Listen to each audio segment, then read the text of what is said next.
Saat 2:30. Şu anda yolculuk yapıyoruz Doğu Beyazıt'a doğru. Yürütülen çalışmalar kapsamında ilk defa balon uçuşu gerçekleşecek Ağrı'da. Ağrı Dağı'nın eteklerinde. Ağrı'nın tanıtımı için de önemli bir çalışma olacak. Sabah namazına doğru balon uçuşunu çekeceğiz ilk defa. Doğu Beyazıt'a vardık. Doğu Beyazıt'ta ekip çalışıyor şu anda. Arkamda Ağrı Dağı.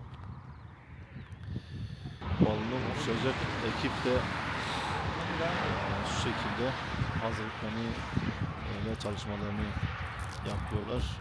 Şu anda rüzgarın şiddeti biraz fazla.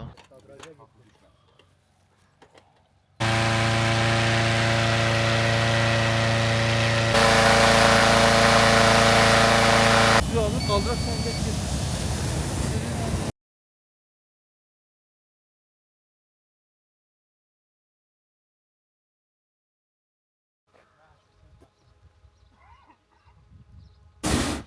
Geniş açıyla ben şimdi ne vuracağım var ya.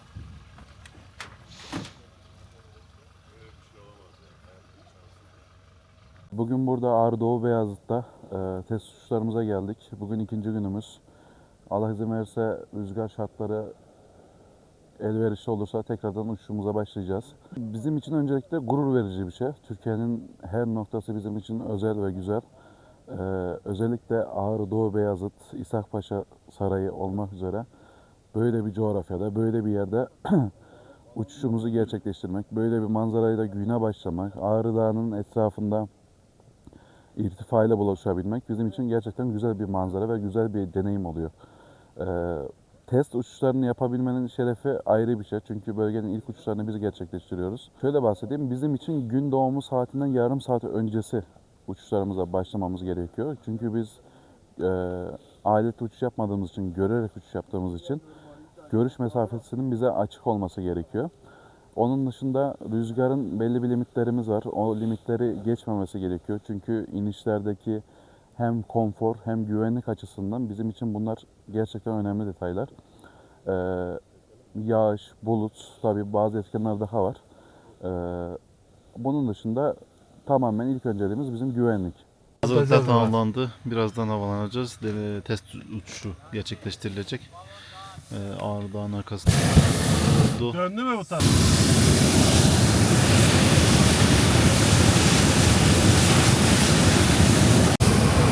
Diyebildiğimiz üzere.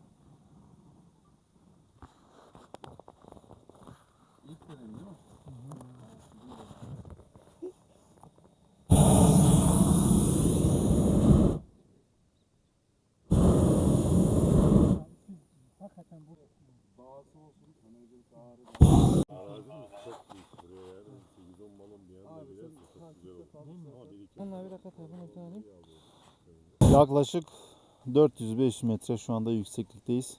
Yükselişimiz devam ediyor giderek. Evet, daha fazla hakim olduk. Şu anda Doğu Beyazıt'ı görebiliyoruz. Şöyle etrafı göstermek istiyorum. Ağrı Dağı'nın eteklerindeki köyler, Balonumuzun gölgesi, gölge aynı zamanda ne kadar yüksekte olduğumuzu da gösteriyor. Doğu Beyazıt merkezi, Doğu Beyazıt ilçesi merkezi. Düne nazaran bugün hava daha iyi. Bugün daha çok yükseldik. Yaklaşık 600 metreye kadar çıktık. Gayet keyifli bir uçuştu. Gördüğünüz gibi Ağrı Dağı hemen kuzeyimizde, kuzeydoğumuzda İshak Paşa Sarayı. Şöyle bir avantajınız var. Yani arazi alanımız çok büyük. Şöyle de bir dezavantajımız var. Yani üçgen şeklinde her yer dağ ile kapalı. Sabahları rüzgar geçişleri çok oluyor. Soğuk cephe, sıcak cephe, oksijen cephe gibi terimlendirdiğimiz rüzgar geçişleri oluyor. Biraz burada normalde Kapadokya'da gün doğumundan yarım saat önce kalkış planlanır. Burada gün doğumunda kalkmak lazım. Yani rüzgarlar ancak kesiliyor. Çünkü dağlar yüksek olduğu için rakım. Güneşi gördüğümüzde gayet sakin diyor. Ondan sonra o gerçekleşebilir. Tek bir temas onlar gayet güzel. Tamam sen. Adam Balonu yanaştıracağız ya. Al Fatih şeyini tepe ipini. Şeyi at.